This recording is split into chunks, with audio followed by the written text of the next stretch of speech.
baby, I'm looking forward to this episode today. Me too. Because we promised an episode on infidelity, and you know, one of the spouses has cheated on the other spouses, and so what now, right?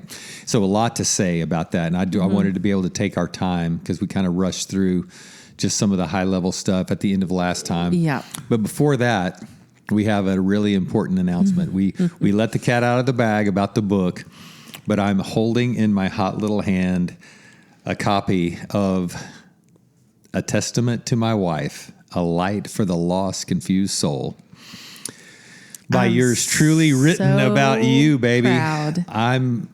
You should be. I mean, it was an honor, and I've truly felt inspired during this entire process to write and to share with the world, you know, what I've seen and what I've experienced being married to you and who you are. And I'm proud of it. And it's live out there. People, you can go to Amazon and order your copy, the Kindle version and the paperback version available.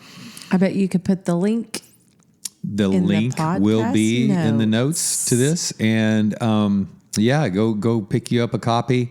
I'm really excited for people to read it. And it's really for everyone. Like I said in my little promo video, if you haven't seen that on social media, it's not just about marriage, really. It's not just some, husband doting on his wife. It's really, there's so much about life. And I think again, not only women and wives and mothers would love this book, but fathers, husbands, men, children, right? People of all ages are going to glean so much wisdom from this book, just because it's about a person who have gone through obviously the loss of a child, tremendous grief, loss of a brother at 41 years old, loss of both of your parents, tremendous grief and pain, and living with me in those early years, just in a dysfunctional marriage, and all the forgiveness that had to be bestowed upon me, and allowing Christ to heal all those broken parts in you, and to be just a light and a joy. And we highlight in the book just how that's a choice. You could have folded under all that pain and stay unhealed, or chosen to medicate in a variety of ways, which we all do. But you just chose the path of allowing that suffering to bring incredible joy in your life. And so when people meet you, you exude joy, exude the Holy Spirit, Christ living in you, and that's evident. And so, I have been inspired by you, and so it wasn't just an inspiration to write a book and to share that. It was an inspiration for me to believe and have faith in a God that is still in the business of inhabiting people, and has helped me press in. And it's like, wow, okay. So there's evidence, it's like there's proof. It's not just somebody talking a good game. It's like, here's a life that is living with something that is motivating behind all the words. Talk is cheap, and okay, here's a life. And so the proof's in the pudding. And now, I'm excited. Well, thank you, babe. Everybody. And it seems surreal. It seems so weird. Even I want to shout it from the mountaintops for everyone to go buy this book, and buy this book for their friends, and for Christmas gifts and stocking stuffers for everybody And it seems so weird that I would be so wanting to get the word out there, because it is a book about me, and that seems weird, but here's the thing, two things. One, it's not really just about me. It's about life and growth and health and grief, and just working all that out as a person. And as I am reading it, I haven't even read it all yet. You just gave me a copy, but as I'm reading through it, I'm thinking of so many other of my friends that books like this could be written just about them too. So many other people that I feel like well, we could write a book about this person and that person. But so, okay, husbands, go ahead and belly up to the bar. And our nephew, Danny, hey to Danny. Belly up to the bar. Speaking of bars, set it pretty high, didn't I? Yeah. So Danny just texted. He said, "Great, thanks, Uncle Brian. You set a pretty big, pretty high bar for us to reach. Now we got to all go and try to outdo you and write a book about our wives." Anyway, so I was laughing at that, but truly, whenever I read it, I think about so many of my friends that could have the very same things written about them. And maybe that is saying something about birds of a feather flock together. I have friends who lift each other up, who have so many of the same qualities. So maybe there is something to that too. But whenever I say, "Oh, the book is about me," and it kind of feels weird that I would like self-promotion, but it's not. It's not a faux humility. It's almost like I don't feel like this book is about me. I know it is. I'm not being in denial, but I feel 100% humbled by it. Moved by it. I feel like just as inspired as you felt to write the book, my life has felt inspired by the author of life. So anything good you might have said in the book about me, you're just saying it about my creator. Yeah, your signpost, you're pointing so it's the way. like, it's like if you're looking at a beautiful mug that we, bought in Santa Fe, some pottery, and you just look and go, "Wow, mug, you are so beautiful." Wow.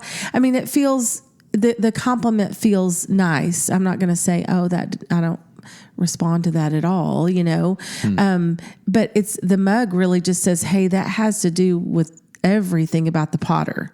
I mean, I didn't create myself, right? Yeah. And so it really is just a reflection of the author of life itself. So it's really easy for me to say, "Hey, go buy this book that my husband wrote about me," because I don't take it as that. Yeah. I don't see it as that. I see what was so cool about watching you in this process. And I know this about you, being married to you for 36 years. You get something in your mind and there is no changing it. Like you set your sights on this and you were like, "Oh yeah. Oh heck yeah, I'm doing it." And I watched you day in and day out, just when you could make, I won't say you just found time to, just whatever time you had extra, you made time to come in here into this office and say, "Hey, I'm going to be working on writing for a little while." And you put your head down, and I would just walk by and look in, and your fingers would be flying like smoke coming off of them on that keyboard. You couldn't type fast enough. And many times I would walk by and just stand at the window and just peek in at you like, "Hey, you doing okay in there?" And you'd look over at me and you would be bawling, like just crying as you were writing. And so what this did for us, I was not picturing that, but it has been a really, really sweet honor to walk with you as you kind of took on this task of what it looked like to me. You just sat down and said, "Okay, God, give it to me and let me just fire it off as fast as I can with my little fingers." And so it just felt really inspired. Yeah, the challenge wasn't, again, coming up with something. It was like making up some content. Like writer's block where you're sitting down trying to contrive or create something from nothing. It's like it was there and it was like just kind of downloaded. So the challenge was like boiling it down into some succinct or concise work that I mean, I could just gone on. And so, it was cool. Even the chapters, the title of the chapters, the content of the chapters, and just knowing, okay, I want to write about this, I want to write about that. And, 8 or 9 came very quickly as far as knowing I wanted to, write about this and write about that. And then, then here came 10, 11, 12, 13. And after 13, I thought, okay, that's it. That's it. So I have 13 chapters and, And I think, can I just say, and you've said this before, like you can wake up tomorrow morning and say, "Man, what are 10 things or 3 things I'm grateful for my spouse? What are, 3 things, 10 things that drive me crazy about Jamie?" and both can be, that's the next book. That's both part 2. can be true. And so you could have just as easily sat down and written a book on the things that annoy you about me. Or that would not have been a bestseller. There you could say, when I'm moody or when I'm stubborn or when I'm prideful. I mean, there are so many things that you could have written about in the negative, and you chose. So it's almost like you said, God, give me the eyes to see the good and what I'm grateful for. And I'll tell you, on my end, I felt the difference. Yeah, well, every single day, I felt the difference. It feels when you are living with someone with a grateful heart towards you, that believes the best in you, that's looking for the best in you, you want that best to come out. When you're critical, when you're negative, when you speak death over someone, guess what you're going to get? But and you've always been like super encouraging. Not that we've always been, just great. We've that's another podcast. But you have, I think, especially just kind of unearthed a new level, a new layer of gratitude for me, and I have felt it. Yeah. Well, I'm glad, you get to a certain age and, you start doing the math, and I've said it before. It's like, man, dude, you ain't getting any younger, and it's now or never. Like, you gotta, not that I'm planning to be gone tomorrow, but it's kind of one of those things that, man, if I were to just, keel over tomorrow, I wanted this out. I wanted for sure. And again, I say it right up front, that I did write it for the kids and the grandkids. I wanted our family to have this as a legacy, and to see and to know. And, right now, the 4-year-old Rue, one day when she's 24, she's going to be really, really interested in this, and just to have this to live on, So I think also because we both have experienced so much loss in our life, it just drives it home more to tell people that song In the Living Years. It drives it home, like, no, for real. I'm not planning to be gone tomorrow, but I could. We've walked with enough, people that we've lost, and we've walked the road with a lot of other people who've lost someone dear to them. And so you do realize, like, if something were, if you were gone tomorrow, what are some things I would want to say to each of my kids? What would I want to say to my husband or wife? So that doesn't mean that you need to go out and write a book. You just felt really, really compelled. This was the path you needed to go with this. But you, even without writing a book, you can go to your spouse right after you listen to this episode. You can go to your mom. You can go to your son, to your best friend, and just say, hey, this is what I need to tell you. This is what is on my heart for you. This is what I see in you. And so tell people while you still have the breath and while they still have the breath. Yeah. This is the stuff that usually people reserve for funerals. Right. Memorial services, and you're doing it now. Yeah. And I talked about at my 60th, what you had done and gathered up people to want to, give me some props, or write the things that they've appreciated about me or seen in me. And I did. I said, yeah, most people, you're reading that at their eulogy and they're not there to hear it. So that was really, really cool.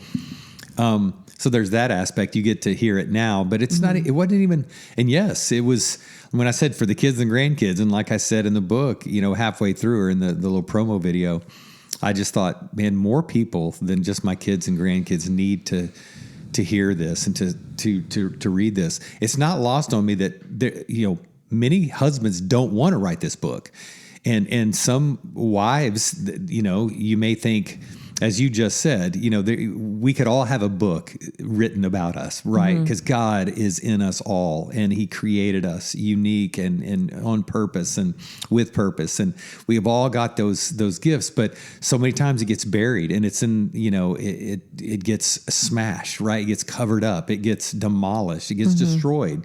And the fact, I guess, perfect storm of a man who loves his wife, a woman who is living extraordinarily, living this extraordinary life. It's not just normal fare here. And it's like, man, we can learn from this. There's something, the secret sauce. There's like I said, the proof's in the pudding. And what is it? What's your secret? How did you choose? And what do those ingredients look like? So yeah, I'm excited to share all that. And man, and the cover turned out beautifully. Yeah. So just so you know, I did not show everyone so we had this idea, I wanted you kind of staring maybe into I thought of a lantern or a light looking into the dark and kind of, because the subtitle, A Light for the Lost, Confused Soul. So many people just don't have a compass that's pointing north and where's our truth? Where's the guide? And even if people, believe in God and they're living a Christian life or they've got the Bible, it's, all the confusion even around that and what's real and what's trustworthy and what can I, anchor my life to. And, the way that you've chosen faith and to allow God to live in you and then live out of that, I just think is a great thing to emulate for people. So the cover, that lantern idea or the light, maybe looking into a sunset where you're silhouetted and we see the back, you're, looking off into the distance, maybe holding one of our grandkids' hands. We went through that and then you swinging on the swing with Ruru. I had that and we kind of made it a little bit like a Van Gogh, that was kind of cool mock-up too. So, but then we found this picture of you in Lake Grapevine baptizing this sweet young lady, and there you are, just you two in the lake at sunset. Just the silhouettes. One of the most beautiful sunsets you've ever seen, and literally how the right underneath, a testament to my wife, it's like the horizon line of where the sky meets the water, and then there's that little sun setting. It's perfect. I said, there it is. And yeah, it's very, very cool. So I'm proud of it and want you guys to get your copy. So shifting gears. So many of us have experienced infidelity in our marriage, and there are different levels of that.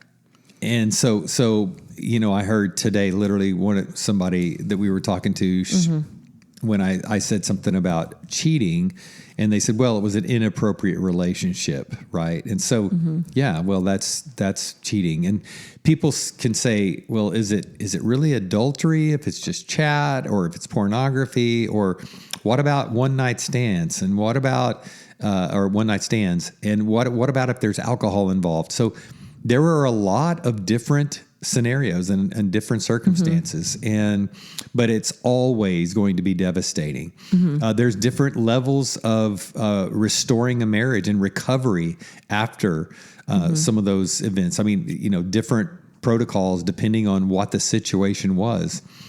The questions that come up, should I stay? Is it a one-time thing, or is it chronic, and am I just putting myself into this abusive situation where I know I'm going to stay married to this man or woman and they're going to continue to cheat on me? Is that God honoring? When people say, well, God hates divorce, and I always say he hates a bad marriage too. And so he wants, obviously, there to be correction and life and resurrection, redemption. He wants it to be a godly, healthy, sustainable, marriage. And so there's, resentment from the past. So there's got to be forgiveness, but there's got to be rebuilding trust and restoring trust. So that's some of the hardest work when you're literally traumatized and devastated by the betrayal of a spouse.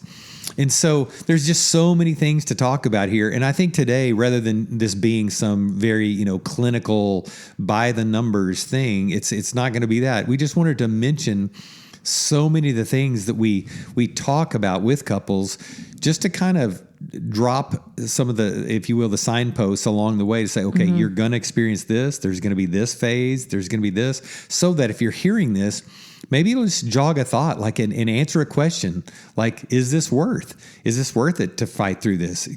Should I forgive? Can I forgive? Am I crazy for still holding on to the hurt, a year later?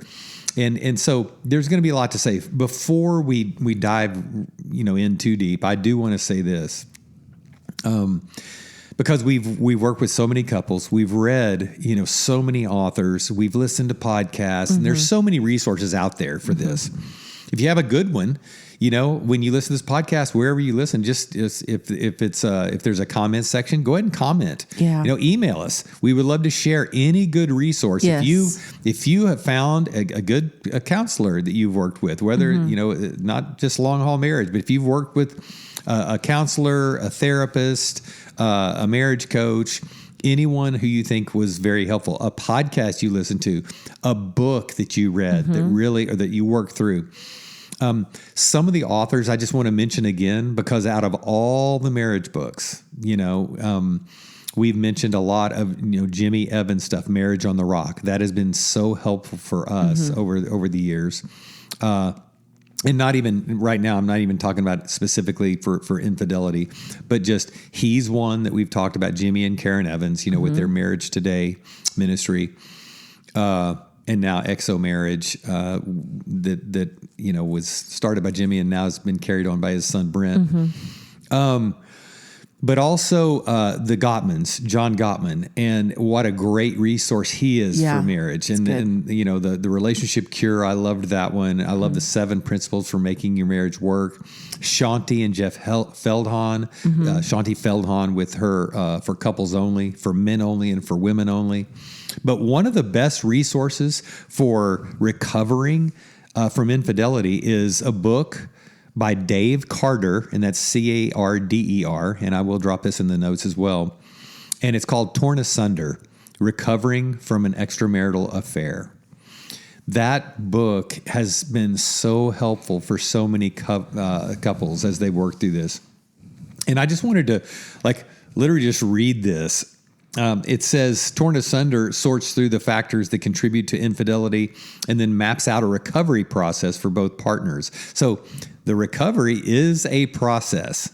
This is not, I'm a Christian and so I want to forgive my spouse, so I forgive you and it's done. That's silly to think that it's just going to be that easy. And what does forgiveness even mean? So many times people think that's inappropriate. Like forgiving means it didn't hurt or it wasn't significant or it didn't matter or that I'm saying I'm quote letting them off the hook or whatever. But it says, with compassion and wisdom rooted in the Bible, Carter offers insights for the victims of adultery, the perpetrators, and those who seek to help hurting couples. And so here are some of the questions they answer. Why did this happen? Why we didn't actually sleep together, so is it still an affair? Can I trust my spouse again? That's really it. I mean, even if I could forgive, can I ever trust them again? And will they hurt me again? Those are sometimes really, really good questions. Should I reveal a secret affair? What if my spouse doesn't want me back? What do we tell the kids? And there's so much more. And how to even navigate that if you do tell your kids. And when is age appropriate? And who's there when you tell them? And all of that. And we've literally worked through all of that with all the couples. So I just wanted to mention that resource before we got too deep into it. So the first thing I want to talk about is this, I guess, just the discovery phase, right? So you're bopping along wherever you are, whether it's, a year in, 7 years in, 17 years in, and all of a sudden there's this bomb that blows up. Your world that comes crashing down around you. You find out, one of you finds out that your spouse has been unfaithful. And so just something in general that I always say. So when this, is there a difference between being busted where, the husband or the wife is caught, found out, and when they voluntarily come and confess, basically, before they were caught or found out. Yes, there's a difference, obviously, because with one, you're dealing with an attitude of someone who many times they've lived with guilt, tremendous guilt, and they've made a mistake, and they thought, man, what have I done? And when they're the scales fall from their eyes and they come to their senses and think, man, I got to confess, this is killing me. Yeah. And I don't love this person. I don't want to run off with them. I've made a mistake, but I have to tell my spouse. Sometimes that's after meeting with a pastor or a marriage counselor. Like, man, you can't have secrets. You cannot go to your grave with this. This is going to be a block in your intimacy. And you're always going to feel guilty, if nothing else, and maybe ashamed of yourself. And it's like, man, what is this? And you just got this dark cloud hanging over you. Many times, the relief that comes from the spouse who does feel guilty is like, whew, I feel like I've never felt in years because I finally told the truth. And then your spouse is devastated. Yeah. And you're in this place of feeling totally relieved, but your spouse is now dealing with literally the fallout of a bomb that just exploded. That's shell-shocked and disorientation and devastation. So there is this time that's this discovery window, right? And so by that, I mean this: whether you've been found out or you've confessed, sometimes there's this level of detail that you want, that your spouse, the one who's been betrayed, they want to know. I want to know everything. And some people will say, well, be careful what you ask for and the level of detail, because some of those graphic images you'll never be able to forget. And we call it pain shopping, when you're continually asking what it is and how long did it last, where were you, what did you do, that if you find out, obviously it's going to hurt you. But we get it. Most people want to know. They want to know everything. And we'll come back to the question of like, why, or how could you? Why did you do this? Or how could you have done this if you say you love me? But it's just the details, the raw details. So one kind of rule of thumb in general is there is a time window that I call the disclosure window. You're not going to be asking in 2 years, right? Tell me again, what did you do? And is that all you did? And, I just don't believe you. But there's a certain amount of time where the person who has the perpetrator, as Dave Carter calls them, you need to be very, very honest and open and tell your partner everything. Why? Well, because I say truth is a heat-seeking missile, and it will come find you. So unfortunately, what I've seen is, so let's say it's the man who cheated on the wife. He feels like crap. He feels tremendous guilt. He's seen the devastation. He's seen his wife just bawling those tears, and maybe week after week in counseling sessions, trying to rebuild and restore. But I don't want to tell her this. I don't want to tell her that. I don't want to hurt her anymore. Right. And so he holds back. Well, and then you start doing work and you're rebuilding. It's 2 months, 3 months, 6 months down the road, 8 months down the road. And all of a sudden she finds out something else that you didn't tell her. You are back to square one. You are, boom, all the way back, and sometimes even worse off, because now it's like, I don't know if I can ever believe you. I just don't know if I can trust you. So many times we hear this. We hear the spouse saying, man, I can forgive anything. Just tell me the truth.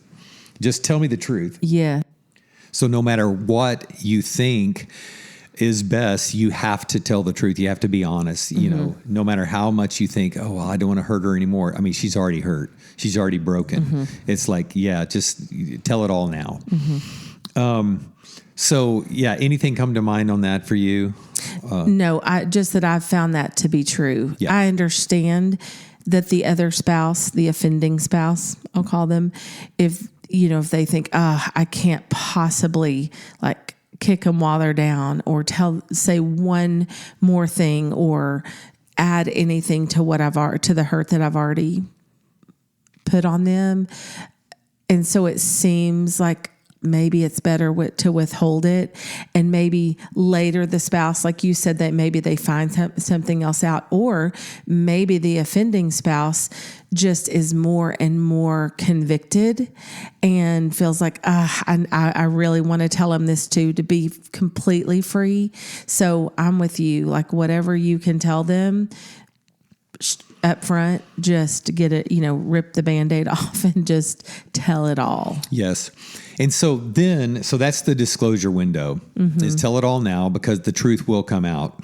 Then cut off all contact with the other person. So I don't care what it means. Sometimes it means you're not working with that person anymore. But so many people think, okay, well, we won't go to lunch anymore, or we won't talk. You have to say 1,000%, I owe this person nothing. I have no loyalty towards that person. I have all the loyalty towards my spouse. So you have to cut off all contact with that other person and make sure there's accountability in that. You don't go and have your little final conversation with them alone, and you don't say, we can't do this. My wife or my husband is no. That adds that just fuels the fire. To the fire. So you make sure, hey, you know what? If there was some inappropriate texting or conversations, hey, by the way, I'm going to work on my marriage. I'm cutting off all contact, and you copy your spouse on that last. So the other person knows you're not having a gun to your head. You are choosing this. I'm choosing to work things out with my spouse. So you will not give your marriage a fair shake if you're still in contact with that other person. So there's no way it'll work. And then do whatever it takes, however long it takes. So that some people think, well, I'm trying this, and it's like after 2 weeks, like, come on, man, why don't you forgive me? Let's move on. Like, this can take a long time. So I don't think the betrayer, right, the perpetrator, I don't think, yes, they feel guilty and they felt ashamed, and now maybe they feel a lot of relief. And let's just say they're 1,000% repentant, right? And they are contrite, and they're broken. They are moving forward. And I get that. I've seen it. I mean, I've watched it. So they want nothing more than to restore their marriage. That other person, the betrayed, is devastated. They've been traumatized. Yeah, and so this is truly a trauma. So if you think of it like a horrible car accident and they're in ICU, you want them to like, come on, get better. Like just a couple weeks and we'll be up and at them and moving down the road. They have been traumatized, like you said. And so it's going to take time. So to remember, this is more like a crock pot than a microwave. And I just want to say this, because some people, well, why haven't she got she just can't move forward. She can't get over it. When you are going back through, and especially if there's been an ongoing affair for a while, it was more than one night stand, and this is something that you felt like there was not just a physical, but an emotional bond with this other person. And you find out it's been going on for 6 months or 6 years or 2 years or whatever it was. You go back through and you think, my whole life is a lie.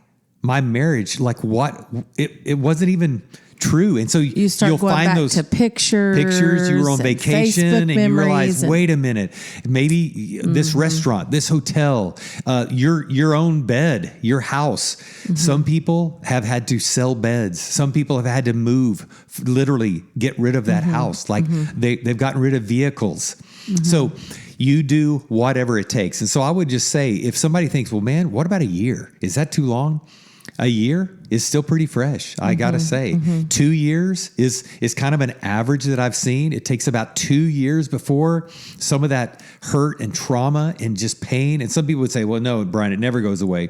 I would just say 1 to 2 years is not ridiculous at all. That's very normal. So I just want to say that. Now, if it's 10 years, I heard one lady say, oh, it takes 10 years to get over it. It's like, well, bless your heart. That was your story. Yeah. That seems a bit excessive. And I don't mean that it's not painful and you don't remember it. I mean, I get that. You'll remember that the rest of your life. Yes. And again, I don't want to get any hate on that. I'm just talking about being able to move forward in any kind of progress way in rebuilding trust. Again, and just remember, don't confuse the two. Forgiveness is past oriented. Trust is future oriented. You're rebuilding trust. And so So that's one of the things. It's doing whatever it takes, and that's kind of talking to the perpetrator, man.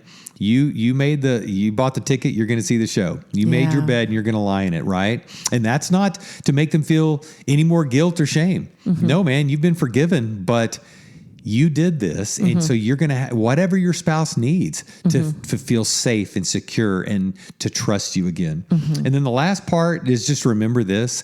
This is a new covenant.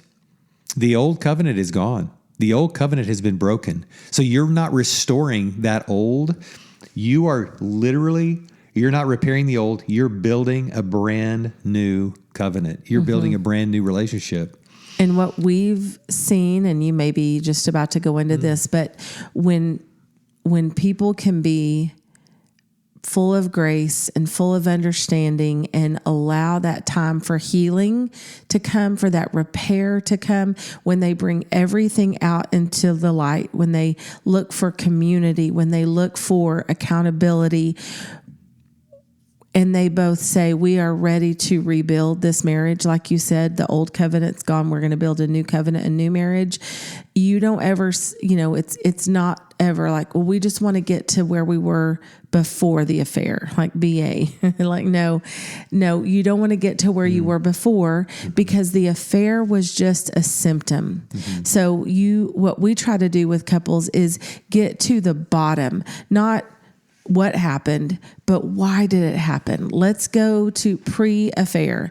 What were some, where were some cracks? Where were some vulnerabilities in your marriage that allowed this to come in? Not that anything, hear me, not that there's ever a justification, that there's ever a reason for you to have an affair, to commit adultery on your Esther spouse. Perel says it's not justification, it's not rationalization, it's explanation, it's understanding. Yes. So what we want to try to do is take them back and say, okay, what was happening pre-affair, so that we can shore up any cracks that were in our foundation. So when we go back to rebuild a new marriage on a new covenant, we can go back and figure out, okay, were there some things that little things that began to happen where we weren't telling the truth about something, or you felt like she was super overbearing and, required perfection from you, and it scared you. And so you began to just lie about little things, and it just, or maybe the intimacy was broken when y'all started having kids, and you just grew further and further apart. Whatever it was, you weren't resentment communicating. Started building, or I felt lack of respect. But I want to be real careful here too. And I know you were going there. Even though we want to look for vulnerable places in the marriage that could have been broken or needed repair or what have you, and look back, you said, pre-affair, pre-infidelity. This doesn't mean that the spouse was defective or the marriage was defective. Right. There was a void in the person who reached outside the marriage that they were trying to fill. And so I just want to be clear on that. Yes. A lot of times it's like, and you can say, well, there was something wrong in the marriage in the first place. A lot of times there was just something broken in the individual, and he was trying, or she was trying to fill that void. That's really what you want to look for. Esther Perel, Perel, Swiss psychologist, has a brilliant TED Talk on this. If you just went to YouTube and search Esther Perel infidelity, you can go watch a little TED Talk, and then you'll probably want to go read what she has and see her own podcast. But she brilliantly talks about what it is that this person who reached outside the marriage is trying to fill with that affair. And it's so good. So you have to depersonalize it. Now, could it be about the marriage? Could it be about the partner? Sure. Right. And own that and own your part if you need to. But many, many times it has nothing to do with that. And so, yes, we want to shore up the issues, but I always say, so for me, if there's something broken in the marriage or broken with you, it's like, how do I fix that and go repair that without reaching outside the marriage? So it's never an excuse to say, right, I'm going to go fill whatever I need to outside of the marriage. And so I always say that so the person who's asking the question, why did I do this? It's like, not what was wrong with my marriage or what was wrong with my wife. It's what was wrong? Why did I become emotionally available and physically available in the first place? And many times that points to stuff that happened in our childhood. You know, it's the man who talks about the father wound and he never got the validation. And so he's looking for validation all throughout his life. It's the woman who was never validated by her father. And so she becomes promiscuous, looking for that validation from men. And it's never enough. The man's is never enough. You know, when we had these traumatic childhood experiences, traumatic previous relationship wounds, those can show up by being available, making yourself available in, you know, outside of your marriage once you're in this married relationship.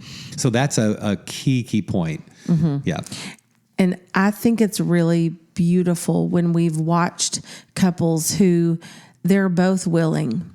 They're both, you know, he's heartbroken that she stepped outside the marriage, or her heart's in a million pieces because he's made this choice. But they both say, but I love you and I want to try to rebuild. I want to see where I want to see if we can forgive and begin to rebuild trust. And so what's really cool is the couples who we watch on the other side of infidelity who decide to rebuild. And that it doesn't always happen. I would love to say, here, let's tie this up with a bow. It doesn't always happen. But when it does, that's a really sweet reminder of that redemption can happen. Yeah. You don't buy the lie that if there's been infidelity, well, that's it. My marriage is over. Yeah. No way. And I mean, that's true. Sometimes it doesn't.